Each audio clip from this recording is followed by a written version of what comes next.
Greetings, all. In some ways, the Greek experiment was an inevitable failure. Join us as we explore the downfall of the Polis, the rise of Alexander and his decline. We will delve into Ptolemaic Egypt and pave the way for next week's video on the greater Hellenistic world. Well, why did the Polis fail? Let's get into it. Alexander recognized that the golden age of the Greek polis had ended in the war of attrition between Athens and Sparta. For 50 years prior to his birth in 356 BCE, three polis, Sparta, Thebes, and Athens, jockeyed for prominence. The social and economic problems had mounted in Greece. He had observed that faith in democracy was compromised, a vast gulf that had now opened between the rich and the poor, and also showed a new generation of intellectuals who were arguing about what had gone wrong. Beginning with Philip II, the northern kingdom of Macedon dominated Greek affairs. Under Philip's son, a united Greek and Macedonian army extended Greek culture and Greek governance from Egypt to the frontiers of India. Alexander would create a Hellenistic, Greek-like, civilization and united the disparate lands and peoples of a vast region. But why? How might it be argued that the Greek polis was destined for failure? Why has it been suggested that Athenian direct democracy was a brilliant failure? Do you agree? One reason was the struggle for dominance. The Spartans punished Thebes by occupying the city. When they regained their independence, they elected as general the patriot Epaminondas, circa 410 to 362 BCE. He added light skirmishers and archers to the Theban phalanx. He formed an elite hoplite unit known as the Theban Sacred Band, made up of 150 male couples. He also trained a corps of lighter armed, fast-moving infantry. This was the period of Theban hegemony and the Theban Sacred Band, and it's quite fitting that we are talking about this during Pride Month. The Theban and Spartan armies would meet at Lectra in 371 BCE. Epaminondas placed the Sacred Band on the left-hand side of his formation. He stacked the left phalanx some 50 rows deep. He made a narrow wedge of 10 men abreast, whose hidden depth of strength he further disguised under a cover of arrows and javelin attacks. Here we have the graves of the Theban Sacred Band. According to ancient historians, all 300 of the band's sworn lovers, the 150 male couples, died at the Battle of Chaeronea in 338 BCE, when Thebes was defeated by the Macedonian forces led by King Philip II's son, Alexander. In 1890, an excavation undertaken at the site of the battle uncovered a carefully arranged burial site containing 254 skeletons. This reconstruction of the graves shows the bodies of the slain warriors laid out in ways that reveal an effort to honor the couple's oaths and bonds. Some of them have their arms locked, others, as you can see, are holding hands. Perhaps the greatest victory for the Sacred Band was at Lectra. At Lectra, the Theban left drove through the Spartan right flank, breaking it in two and collapsing it. Epaminondas then raided Messenia and freed the Helots. He reduced Sparta to a small provincial polis and launched the Theban hegemony. Athens supported Thebes against Sparta at Lectra, but they aided Sparta against Thebes at Mantinea in 362 BCE. Thebes was victorious at Mantinea, but Epaminondas was killed, and overall its leadership was crippled. Athens would found a new naval confederation, but Greece is reduced to a petty warring series of polis. These conflicts would lead Greece into a series of social and economic crises that would cripple them and open them up to Philip's intrusion. After the Peloponnesian War, turmoil erupted in the Greek Polis.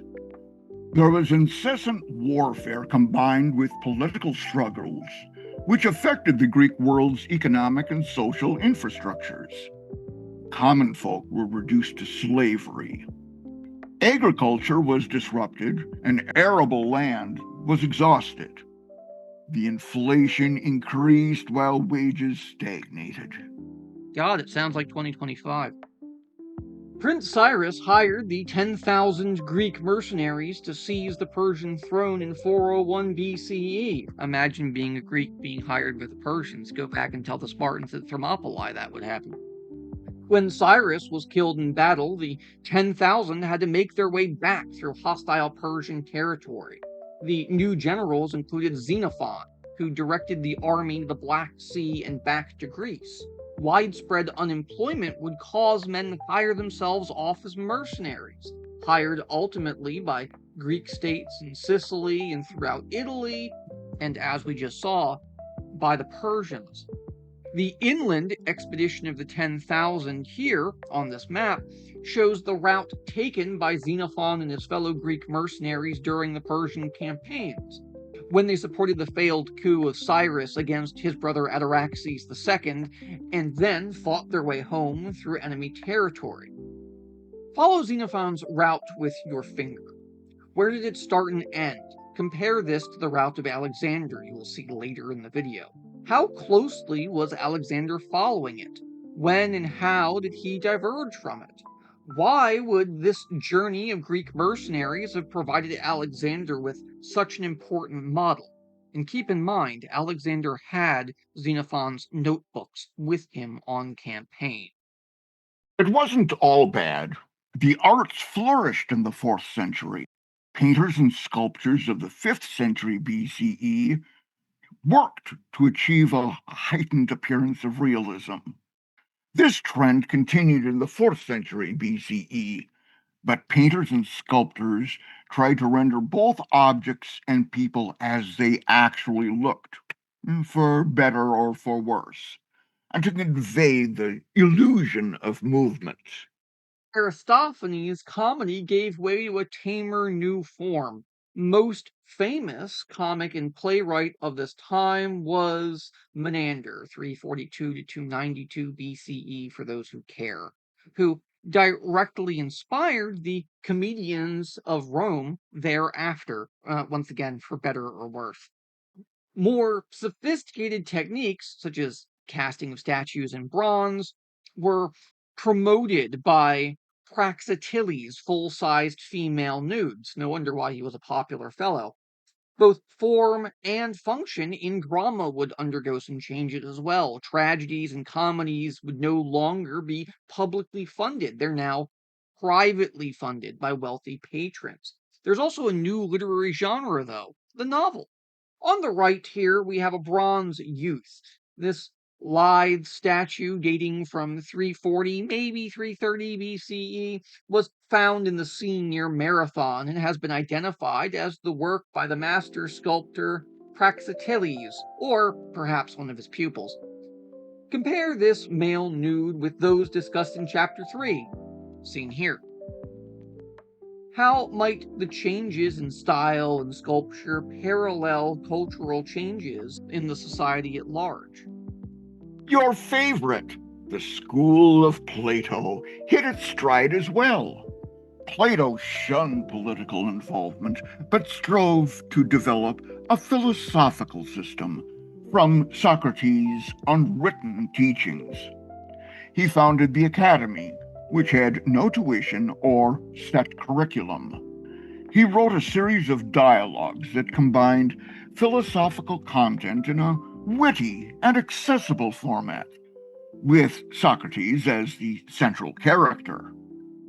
If I can say one good thing about Plato is that he did succeed at being accessible. Plato, born in Athens around 429 BCE to an aristocratic family, joined Socrates' circle as a young man. He witnessed the trial and death of his mentor. Most dialogues named after contemporaries, though, and former students of Socrates. The most famous Platonic dialogue is The Republic, the first treatise of political thought in the West. It depicts a state with a tripartite social division. It promotes the philosopher kings. The rulers are the wisest, though it doesn't talk about who appoints the philosopher kings. It also institutes a series of guardians, governors, selected in their youth based on their intelligence and character by the philosopher kings. Everyone else, that is to say, farmers, traders, and merchants, kind of gets shafted. Consider what connections we could make between Socrates, Plato, and Aristotle, not just to their own philosophical forms here, but also to maybe other courses you're taking or other experiences you've had. Does this system of government seem wise? An autocratic, elite oligarchy being led predominantly by those with an elitist education and hand-picked grooming? What could possibly go wrong? Now, this would be challenged somewhat by the school of Aristotle. Aristotle delivered lectures on which his students took detailed notes. These eventually became the basis of treatises on politics, ethics, logic, metaphysics, and the poetics. The ethics, we could consider the highest good, consists in the harmonious functioning of the individual human mind and body. Good conduct is therefore rational conduct and consists in acting moderately. Politics, as an end in itself, the collective exercise of moderation.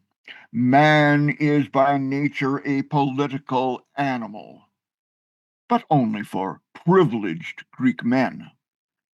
Let's compare and contrast. Plato would go on to state that everything we see and touch is an untrustworthy reflection of some intelligible ideal. Aristotle, on the other hand, would state that we should rigorously investigate real phenomena in order to uncover the natural order of the universe and of the human beings placed within it. Aristotle at least didn't automatically put men at the top of the pyramid. Aristotle would establish the rules for the syllogism, would advocate for a form of government that contained monarchical, aristocratic, and democratic elements with checks and balances. Stop me if that sounds familiar.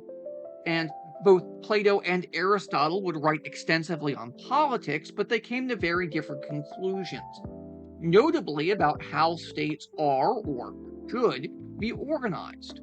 Let's compare and contrast their approaches. In your opinion, which view is more practical? How have their ideas informed modern political arguments?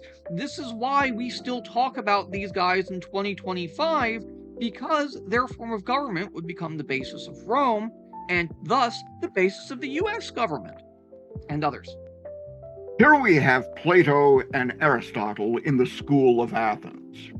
Many artistic representations of Plato and Aristotle were made in antiquity. This image best captures the essential differences between their philosophies, the focal point of a fresco made by the Renaissance painter Raphael from 1483 to 1520 CE, who will be discussed further in chapter 12. Plato is the older man, in the center left, who points with his right hand to the heavens. Aristotle is the younger man, center right, gesturing with his open palm to the earth. How does this double portrait reflect their philosophers' teachings and perspectives? This is a period of men, of thought, and action. Xenophon, the student of Socrates, would be disillusioned with Athenian democracy after the Persian expedition. He would spend his life in exile.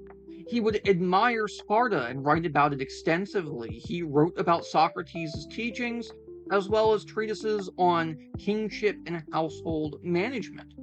Now let's get to the man who set the stage for Alexander. His father, Philip II, 359 to 336 BCE. He was ambitious. His older brothers had died in battle. Philip's first regent for an infant nephew, By 356 BCE, he reigned as king. He secured his northern frontiers through warfare and diplomacy, and he annexed territory. He reorganized Macedonian warriors into hoplite infantry along Theban lines. He used new wealth from mineral resources to pay and equip a standing professional army. He organized an elite cavalry squad, the Companions, using men drawn exclusively from the nobility. Under the guise of recruiting future companions, he gained young hostages to ensure the good conduct of aristocratic rivals. Born in 382 BCE, Philip II, third son of Amyntas III, was sent to Thebes as a hostage when he was 14. He would become a protege of Epaminondas and may have trained alongside the general Pelopidas in the sacred band. He would return to Macedonia in 364 BCE with a thorough education in Greek culture and military politics. And I want to pull you aside here for a sec and just make a slight note about what being a hostage actually means. It means that you are taken as a political entity, kept safe, secure, educated, fed, treated very well, usually, and you are effectively an insurance measure. If your parents, who being key political figures, misbehave, you will be summarily executed. Now, in the Phillips case, well, his father behaved just fine. Let's turn our attention to the Athenian rhetorician Isocrates, 436 to 338, who was one of the leading intellectual figures of the 4th century. He was an Athenian orator. He thought something had gone awry as a result of the Peloponnesian War. He proposed that the Greeks rediscover their lost unity by staging a massive invasion of Persia. He prophesied that this assault would be led by a man of vision, an ability, who could unite the Greek world behind his cause. Later thought that this man would be Philip II of Macedonia. And man, he did not know, same with Otto von Bismarck, just how almost right he really was. Let's turn our attention to Philip. Philip II of Macedonia, depicted here, is an idealized marble bust. This is a Roman copy of one made during Philip's lifetime, or perhaps that of Alexander's. It's hard to tell with stonework. In contrast to other contemporary images and sources, it conceals the fact that Philip had been blinded in his right eye at this point by a catapult bolt. To be fair, he's lucky to be alive. Here we have the Macedonian phalanx. Philip of Macedonia's hoplite infantry, the model for Alexander's, was armed with two-handed pikes that would have graduated lengths anywhere from 13 to 21 feet, and was massed in squares some 16 rows deep and 16 rows wide. Members of the phalanx were trained to wheel quickly in step formation and to double the width of their front rank as needed by filing off in rows of 8.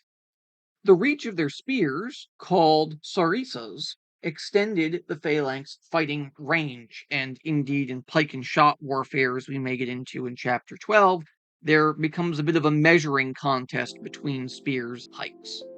Now, Philip had a complicated relationship with Athens.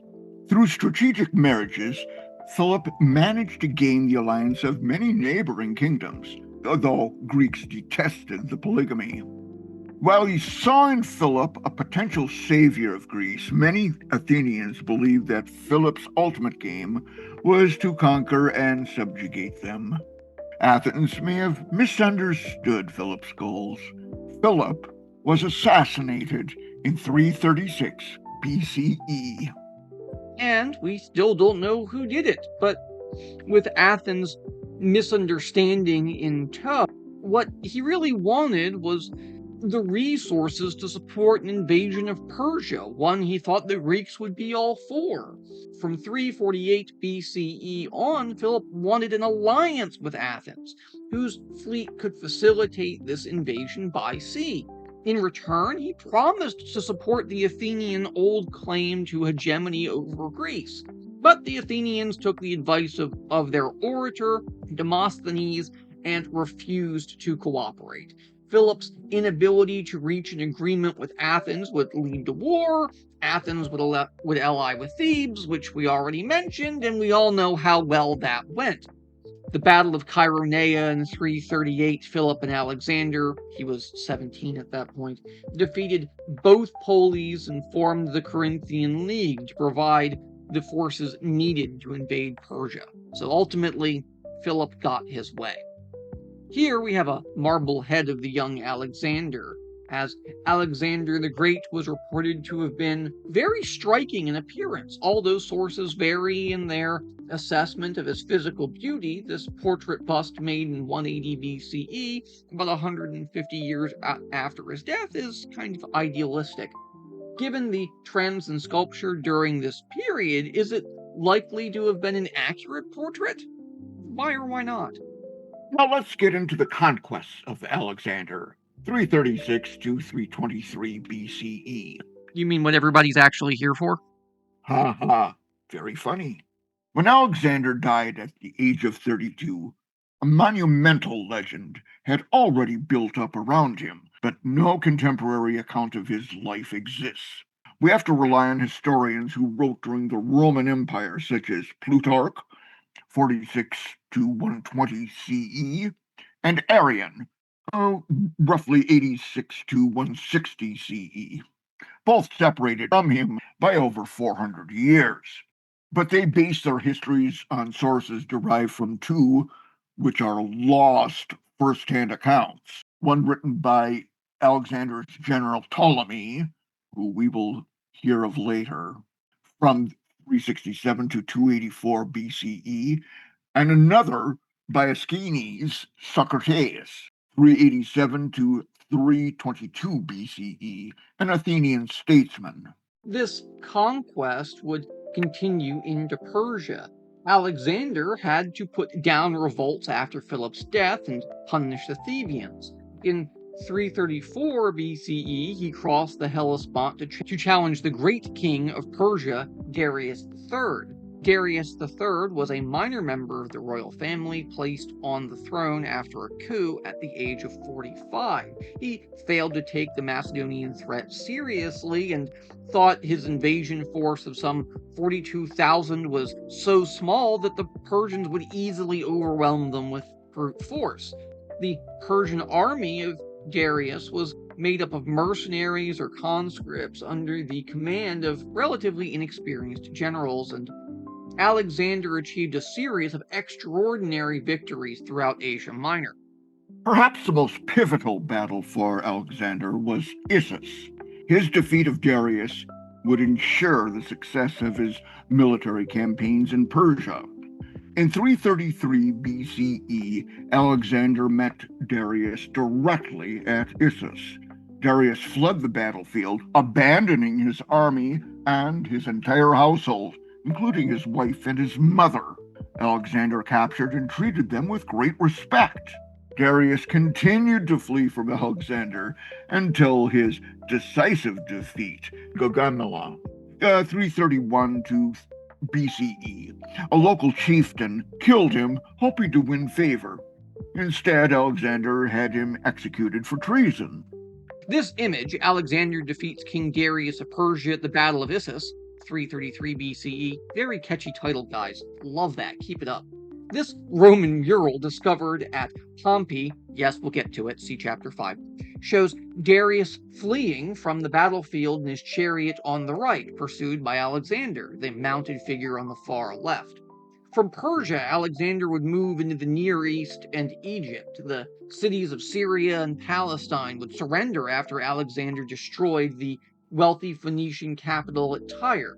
Following the example of Cyrus the Great, Alexander developed a policy of offering amnesty to cities who submitted peacefully. But he would deal mercilessly with those who resisted, including selling women and children into slavery and killing any men that could fight back. But for now, let's turn our attention to Gaza, the last Persian stronghold on the Egyptian border. It refused to surrender, and Alexander took the city, would have all the adult males slain, and the women and children enslaved. While on the subject of Egypt, we could consider that Alexander marched into Egypt unopposed. He was hailed as Pharaoh. He visited the oracle of Amun-Re at Siva. Alexander was reportedly told that he was the son of Ammon and a god himself, a story which was already circulating that his father was Zeus. And he then laid out a plan for the city of Alexandria.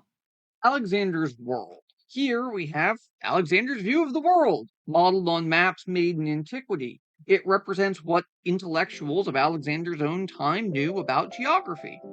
Compare this to the image of his campaigns that we saw earlier. How do you think this worldview affected the planning of his route? What similarities and differences do you find more generally comparing this map to others that you may have seen, such as the earlier Greek one? All good conquests must come to an end. We now must turn to Alexander's final campaigns.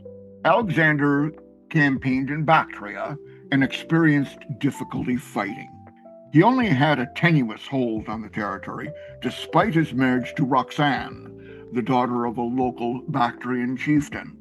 He then moved down the Indus Valley, meeting stiff resistance from its warlords, but eventually defeating their leader, Polis, at the Battle of Hydraspes in 326 BCE. From there, Alexander's exhausted army refused to continue. He and his forces marched to the sea. The march through the Gedrosian desert weakened him and his troops considerably. Alexander had future plans. Well, at least maybe he did. He wouldn't live to see them. He announced that he would begin training Persian youths to fight alongside Greeks and Macedonians and begin to integrate the two armies into one singular unit. He arranged a mass marriage between hundreds of his officers and corresponding numbers of Persian noble women. He showed respect for his Persian subjects by adopting Persian dress and the ritual of proskynesis, a practice seen as humiliating and blasphemous by the Greeks. The history of Alexander the Great invites a conversation about the role of the historian. Who writes the history? From where are these sources drawn? Is history the triumphant story of the winner, or something else? Here we have a map of Alexander's great campaigns. The conquests of Alexander the Great brought Greek culture to a vast expanse of the former Persian Empire as far east as the Indus River. And remember, guys, he created a cultural empire. Yes, that will be on the test. Trace Alexander's route here with your finger. Where did it start and end? What was the furthest point east that he traveled on his conquests? Why might he have chosen to found so many cities named after himself? And what can you conclude about the purposes of these cities on the basis of their locations alone? All this expansion came to a sudden and dramatic halt with Alexander's death. He did not create an administration to govern the empire. He only established satrapies. He possibly planned more conquests in Arabia and Magna Graecia. In late May 323 BCE, Alexander began to show signs of malarial fever, some thought poisoning, since his close friend, lover, and bodyguard, Hephaestion, had died the year before. Alexander's condition worsened, and he died on June 10th or 11th, 323 BCE, in the palace built by the Chaldean king Nebuchadnezzar in Babylon. According to an account by a later Roman historian, Alexander's friends and officers gathered round his bed and asked to whom he wished to leave his empire. He had replied to the strongest, according to Plutarch and Arrian, though he was actually incapable of speech at this point, so I guess sign language would do. According to still other later sources, he silently gave his signet ring to the Macedonian general Perdiccas, the leader of his cavalry. How did Alexander the Great's conquest change the ancient world? What did Alexander owe to his predecessors? In what ways was the Greek world preparing to attack and conquer Persia even before the invasion by the Macedonians? From the ashes of his funeral pyre would arise a new Hellenistic world. Perdiccas did attempt a settlement. Alexander's own son and heir, Alexander IV, was born to Roxanne after his death. He eventually decided that the baby Alexander IV of Macedonia rule jointly with Alexander's half-brother Philip, the son of Philip II by one of his lesser wives. This solution was impractical, and soon Alexander, Philip, and Perdiccas all were murdered. Turmoil lasted for 2 generations. By about 275 BCE, however, 3 separate axes of military and political power had emerged. Meanwhile, the Persian satraps allotted to various leaders of Alexander's armies became the basis from which they would attempt to seize control themselves, and they would be ruled by an all Greco-Macedonian elite, and they would keep a common culture, a Hellenistic culture. That's a Hellenistic empire for those in my class taking the test. Have I harped on this enough? All of you get the question wrong. Here we have the lesser kings of Persia as they approach the great king to perform proskynesis. Why would Alexander's Greek and Macedonian soldiers have balked at the suggestion that they should show their solidarity with the Persians by performing this ritual? Here we have the Hellenistic world, and each of these 3 successor kingdoms to Alexander's empire was based on one of the 3 major civilizations we have studied thus far: the Egyptians, the Mesopotamians, and the Greeks. Based on the map above, what were the names of these 3 main successor states and where were they located? What might the division of Alexander's empire along such lines suggest about the lasting cultural differences among these regions? What might it suggest about the likelihood of his forging a united empire had he lived?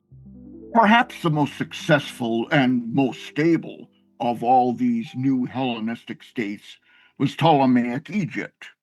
Ptolemy decided to withdraw from the contest over the larger empire and asked only to be given Egypt as his satrapy.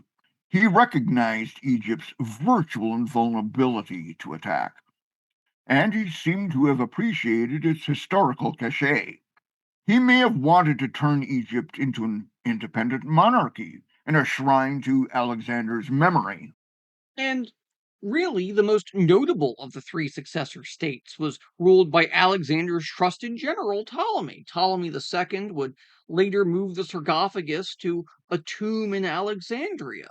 The Ptolemies would rule Egypt for the next 300 years, forming the 32nd dynasty since Egypt's unification by Nemir. Remember Nemir, the guy with the palette? Yeah, him. When Alexander's embalmed body was returned to Egypt in 323, Ptolemy would actually hijack the funeral cortege and bring it to the holy city of Memphis. Here we have 2 portraits of Ptolemy the First. The Ptolemaic rulers of Egypt would represent themselves as pharaohs to their Egyptian subjects, as in this bust here, but also as Greeks to their Macedonian and Greek subjects, as we see on the gold coin. Why would it have been important to project these 2 very different images? The Ptolemies were conquerors with a strong lineage. The male heirs of the line all took the name Ptolemy, and many of their sisters were called Cleopatra, a royal Macedonian name. Beginning in the reign of Ptolemy II Philadelphus, sibling lover, The Ptolemies even began to follow ancient Egyptian custom by marrying their siblings. They showed reverence for the culture of their kingdom by bringing it within the circuit of the wider Hellenistic world. As conquerors, the Ptolemies exploited Egypt's wealth to its fullest. Most of it ended up in Alexandria, the jewel of the Hellenistic world. There's some reverence here. There's the capital at Alexandria. There's the important role of the pharaoh, who would surround themselves with the symbols of Egypt's history. But they would also surround themselves with able administrators who could communicate effectively in this multilingual, multicultural milieu. Let us conclude today with the greatest city in the Egyptian world, Alexandria. No, not that Alexandria, nor that one, nor the other one, or the other one, the Egyptian one. It was influential for its key role in preserving and transmitting the heritage of the Egyptian, Mesopotamian, and Greek civilizations. In Alexandria, we have a new library founded. There were many breakthroughs in astronomy, mechanical engineering, and physics. There was great advancement in medicine, for the texts of Greek poetry, drama, history, and philosophy were copied and preserved in their current form. Even the Hebrew scriptures were translated into Greek for a wider audience. Indeed, the Ptolemies would use their wealth to patronize science and the arts. However, that is all we have time for today. Join us next week, as this is a true two-parter where we delve into Seleucid Asia and the birth of the Cosmopolis, as well as the broader Hellenistic world.